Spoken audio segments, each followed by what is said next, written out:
I shouldn't have fouled him.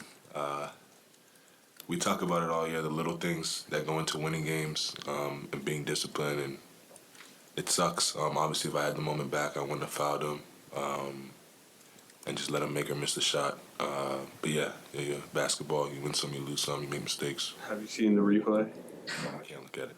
But they looked at it and I assume I fouled him if they looked at it and still didn't overturn it.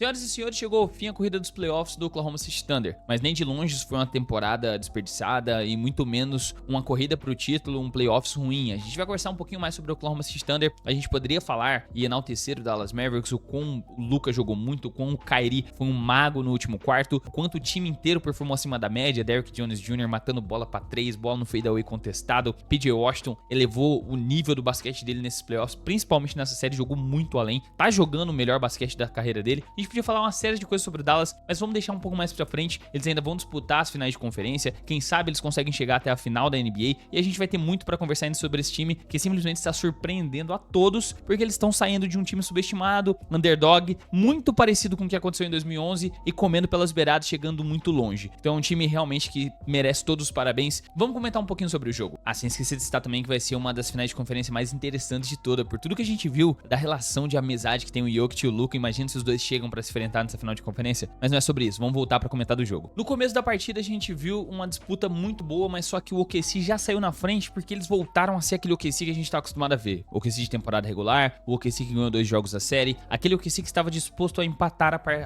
a série de qualquer jeito e levar pra um jogo 7. Os arremessos de 3 estavam caindo mais, os jogadores estavam jogando mais espaçado, um pouco mais na velocidade, com aquela vontade de ganhar a partida. E a gente teve isso ao longo de 3 quartos inteiros. Tivemos boas performances, bons arremessos do Jalen Williams, bons arremessos do Isaiah Joe, bom arremesso dos dois lados, mas aí quando chegou no último quarto, literalmente eu me lembro que o OKC estava ganhando por uns 11 pontos, e aí o Dallas Mavericks fez um dos melhores quartos que eu vi de performance de playoffs de todos, mano. O Luka e o Kyrie vieram botar fogo no jogo, o Kyrie foi simplesmente um mago, jogou muito basquetebol, Derrick Jones Jr. jogou muito, e na última posse do jogo, literalmente, a gente vai ressaltar ainda um pouquinho mais sobre o Shai, pra falar sobre esse jogo, sobre essa série, sobre tudo, mas na última posse do jogo, literalmente, o PJ Washington recebeu uma bola no corner, arremessou, contestado pelo Shai, o Shai deu toco nele, mas chegou atrasado ali, ele tentou tirar o braço ainda e deu aquela encostada no braço, no cotovelo do PJ Washington, e muita gente acabou contestando isso. Foi um erro de decisão da arbitragem? Talvez não fosse uma falta marcada nos playoffs, porque ele deu toco primeiro, ainda mais nos momentos finais, não sei. Foi erro do Shai, que não chegou contestando, ao invés de simplesmente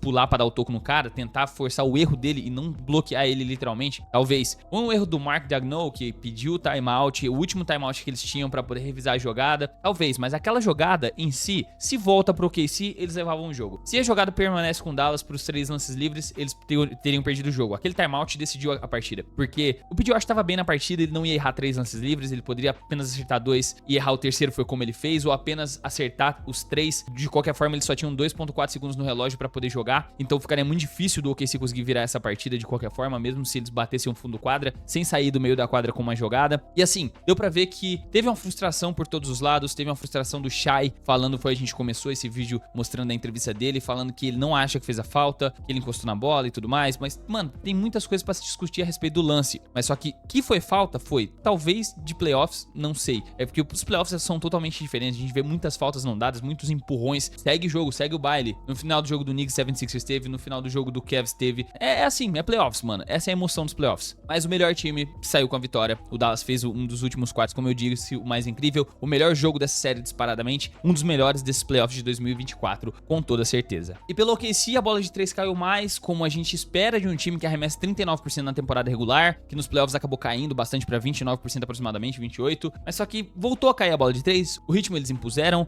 a nova estrela do time, Jalen Williams, né, que tá jogando muito basquetebol, mostrou que ele é o Jalen Williams, esse é o Jalen Williams que a gente tá acostumado. 22 pontos, 8 assistências, 9 rebotes, 3 bolas de 3 dele caiu, que ele tava muito mal nessa série inteira. Quem mais? Lu Dort, ele continua com a defesa muito presente, é um jogador excelente na defesa, faltou um pouquinho dos arremessos de 3 dele, que ele chutava 40% na temporada regular, faltou, mas é um cara que ainda joga como um two-way muito bem. E o Shai, mano, mais uma vez, arremessos incríveis, contestado na meia distância, achando os companheiros, sendo um dos melhores armadores. Essa foi uma das melhores séries de playoff de um jogador individual que eu já vi, do Shai, é simplesmente assustador, um cara que manteve 30 pontos de média durante a temporada regular, mais 30 pontos de média nos playoffs, calou a boca de muita gente, gente que duvidava que ele seria capaz de manter esse mesmo nível na pós-temporada. E realmente, o que esse time fez, mano, você pode interpretar como um fracasso de um primeiro colocado que chegou apenas na semifinal de conferência. Eu vejo como uma vitória muito grande, sendo que dos principais jogadores da equipe que mais estavam presentes em quadra, a maioria é o primeiro playoff, rapaziada. Jalen Williams é o primeiro playoff, Lu Dort é o primeiro playoff, o Cason Wallace é a primeira temporada da vida, o cara é calouro, é a terceira temporada de playoffs apenas do Shai. Ano passado eles ficaram de fora, para esse ano tá na semifinal de conferência. É um salto muito importante para essa equipe, e é uma equipe que tem um futuro brilhantíssimo. E voltando ao Shai, o Shai, mano, eu me impressiona cada vez que eu procuro alguma coisa sobre ele e eu vejo alguma estatística que ele ultrapassou ainda as expectativas. Ele tem o recorde nessa série de playoffs contra o Dallas como o armador que mais deu toco na história da NBA. Então ele é um cara que não só matava os arremessos importantes, não só ficava com o peso de fazer os arremessos no clutch time, né, naquele momento final da partida, quando precisava ganhar o jogo, mas também na defesa ele era igualmente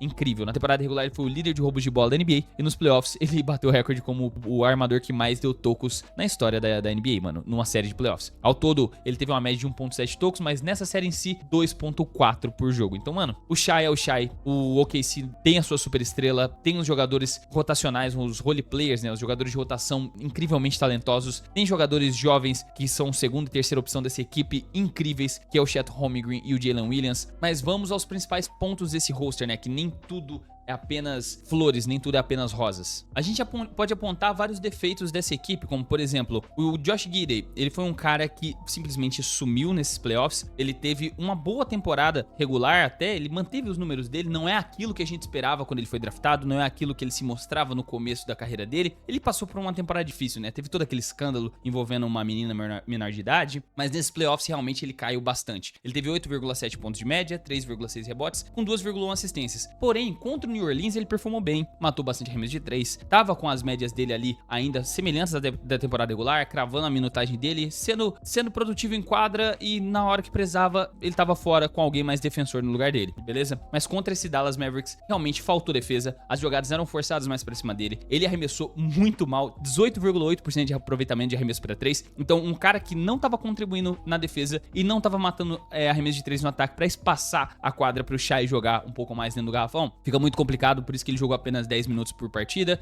nessa série contra o Dallas. Foi um dos motivos que o time foi mal, mas todo mundo no time faltou arremessar um pouquinho melhor, né? Cá pra nós, o arremesso da equipe em si, no geral, foi bem ruim do perímetro, o que dificulta a vida do Shai, que ele joga na meia distância e joga explorando um pouco mais dentro do garrafão. E ainda mais um dos veteranos que eles trouxeram pra vir do banco de reservas, pra trazer um pouco mais realmente de experiência, trazer um pouco mais de ritmo vindo do banco, controlar um pouco melhor a equipe. Jogou apenas 6 minutos nessa série, ficou zerado literalmente na série, com 1,9 rebotes e 0,4 assistências, com 6,6 minutos, que é o caso do Gordon Hayward. E o que essa equipe pode fazer no futuro? Assim, eu comentei a respeito de todo mundo, né? Todo mundo eu acho que defendeu o que deu pra defender, né? Dadas as circunstâncias contra os talentos do Dallas, o Dallas deu um passo acima mesmo nessa série, mas se eu fosse apostar em alguma modificação pra esse time performar ainda melhor na temporada regular, ainda melhor na temporada que vem, na verdade, seria a troca de Gordon Hayward e Josh Giddey. O Josh Giddey não é o melhor fit para o Shai Gilgeous-Alexander, ele seria um excelente sexto homem um sexto homem de luxo, tá ligado? Pra vir pra substituir o Shai e descansar ele, mas eu não sei se ele vai aceitar essa posição na carreira dele. Ele é muito novo, ele tem apenas 21 ou 22 anos, e ele nessa temporada tem a possibilidade de extensão salarial, porque ele só tem mais uma temporada de contrato com o Oklahoma City Thunder com 8,3 milhões de dólares garantidos, né? Então, se ele optar por uma extensão salarial, ele pode solicitar troca e enfim. E no caso do Gordon Hayward, é porque ele ocupa 31,5 milhões na folha salarial dessa temporada do OKC. Pra renovar com um jogador de 31,5 milhões, sendo que o Shai recebe 33,3, ele teria que jogar ao nível do Shai para estar ganhando tudo isso. Então eu não vejo uma realidade onde eles renovam com esse cara para ele jogar menos do que ele jogou nessas últimas temporadas pelo Charlotte e recebendo quase que a mesma coisa que a superestrela. Então eles teriam que renovar esse contrato, e aí eles têm outro probleminha, que é Jalen Williams e Chet Holmgren, que são o segundo e o terceiro melhor jogador dessa equipe. Eles vão precisar de extensões salariais daqui a um ano. Ao final da próxima temporada eles já são elegíveis para uma extensão salarial, e o OKC vai, obviamente, dar um jeito de entregar pra eles, por mais que eles vão ter que aceitar pra continuar jogando juntos um cortezinho, porque eles não vão conseguir receber 3 contratos máximos. É aquela mesma situação que eu já expliquei pra vocês do James Harden, do Paul George e do Kawhi Leonard lá no Clippers. Não vai dar pra ter 3 superestrelas com as novas regras da CBA, a não ser que o restante do time seja tudo contrato mínimo. Então, eu vejo que nessa off-season o OKC pode ir atrás de um jogador complementar. O nome que mais me vem à mente quando eu vejo esse OKC jogando pra jogar no lugar do Josh Giddey é o OG Anunoby. Ele também tá em contrato contrato aspirante no Knicks, e se Deus quiser ele vai renovar com o Knicks, eu espero. Mas é um cara que traz o fit pro ataque, ele é um cara que se passa a quadra, arremessa 40%, defende muito, consegue até defender power forward, consegue jogar no small ball. O Jalen Williams, que é aquele cara, talvez pode ter faltado um pouquinho de um pivô maior pra segurar nessa série, já que o Dallas tinha 2, pode ter faltado, sim, mas só que eles jogam bem nesse esquema small ball, mesmo com o Jalen Williams vindo pra essa posição de center. A coisa que o OKC mais tem é um ambiente totalmente confortável e totalmente favorável para as próximas temporadas. Muitas escolhas de draft, jogadores com contratos altos e inspirantes que eles podem usar pra troca, uma superestrela que não necessita de outra superestrela no time. Eu vi muito rumor a respeito de DeMar DeRozan, a respeito de Paul George, a respeito de Donovan Mitchell pra essa equipe, mas seriam todos jogadores que tirariam a bola da mão do Shai, têm o costume de dominar mais a bola, e não é isso que o OKC precisa neste exato momento. Então, essa é a minha opinião. Eu acho que é apenas o começo do que a gente tem pra ver ainda desse time do OKC. O time mais jovem da história da NBA a ganhar uma série de playoffs, repetindo, isso é simplesmente incrível, e seria o time mais jovem da história a chegar a uma final de conferência, mas infelizmente não conseguiram chegar a este resultado. Você que é torcedor do OKC, você que é fã do OKC ou fã de NBA, deixa aqui o seu comentário, a sua opinião sobre o que esse time deveria fazer. A minha opinião realmente é dar um jeito no Josh Giddey e no Gordon Hayward para a próxima temporada eles se reforçarem com peças que encaixem melhor nesse elenco, mas basicamente a minha opinião é essa. Se você quiser me apoiar, já sabe, deixa o like, se inscreva no canal e ativa o sininho para você receber muito mais vídeos como esse em primeira mão. E se você quiser me apoiar ainda mais, tem o botãozinho de seja membro, se o valor couber no seu bolso e for equivalente ao que você está disposto a me ajudar, fechou? Então, eu vou ficando por aqui, eu te vejo no próximo vídeo. Falou!